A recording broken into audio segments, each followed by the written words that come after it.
The Amish evolved from the Anabaptist movement that erupted in Europe in 1525 during the Reformation period. Anabaptist simply means to rebaptize. The idea came from three young men who rejected the Catholic practice of baptizing babies not long after birth. They believed that only an adult could make the decision to become a follower of Jesus Christ, and therefore a person should be baptized only as an adult. On January 21st, 1525, the leader of this group, Conrad Grebel, performed the first recorded adult baptism. It wasn't until 1693, over 100 years later, that the Amish were founded by Jacob Ammon in Germany. He believed that the Mennonites, one of the first groups to evolve from the Anabaptist movement, were too progressive. He opted for a stricter, more regulated lifestyle, and thus created the Amish. During the 1700s, the Amish began to immigrate to the United States in search of religious freedom.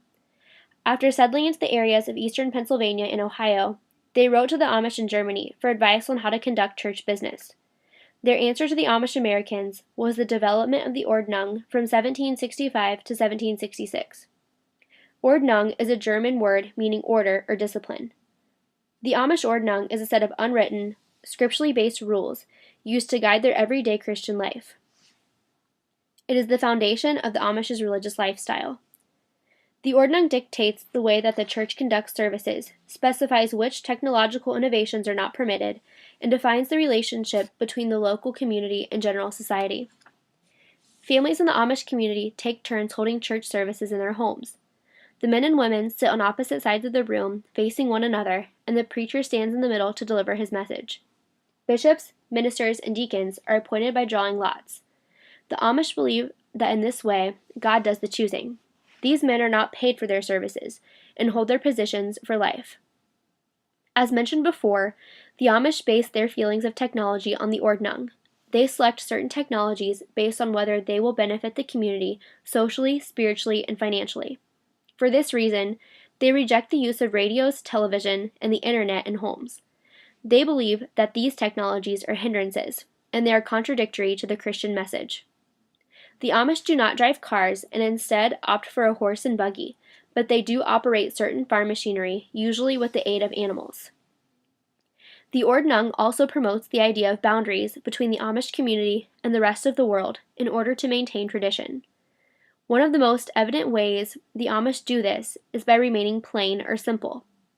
They believe children of God should be separate from the world, which is based on Scripture in Romans, 1 Peter, and 1 John. In order to be plain, they dress in simple, modest, solid-colored clothing. The women wear dresses, and the men wear white shirts and blue trousers. Amish women also wear a cap or covering on their head. The meaning behind the wearing of the covering is quite complex. It symbolizes God's all-inclusive order of authority, and also the idea that men are to provide leadership and women are to submit.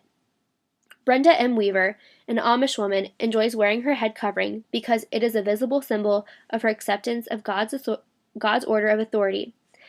It honors God and man, it is a form of spiritual protection, and it reminds her that she is a child of God. Striving to be simple and plain by wearing similar dress is also a way of promoting uniformity within the Amish community. The Amish believe uniformity is important because of the scripture in Philippians 3:16. Nevertheless, whereto we have already attained, let us walk by the same rule, let us mind the same thing. The Amish reject individuality and self-will in order to maintain spiritual well-being. They are a collective community and believe in working together to accomplish things such as barn raisings, which take place in one day. A significant religious practice that has governed the Amish life since its birth is non-resistance. This idea was taken from Jesus' Sermon on the Mount. The Amish believe that evil should be returned with good. Because of this, the Amish refuse to bear arms. This practice of non-resistance caused the Amish to suffer persecution in the early years. During World War II, the Amish, as well as other Anabaptists, were pressured to take up arms.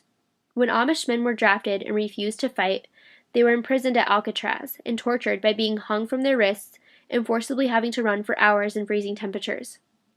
These men eventually died of pneumonia. When their wives came to claim their bodies, they were found lying in caskets dressed in army uniforms. The Amish have come a long way since their early years of persecution. Although they are a group of people that believe in maintaining tradition, they make changes when they feel it is necessary. They still practice farming, but also work in shops and factories when farmland isn't available. But the Amish hold on to their cherished values by living by the acronym JOY, which stands for Jesus first, others second, and yourself last.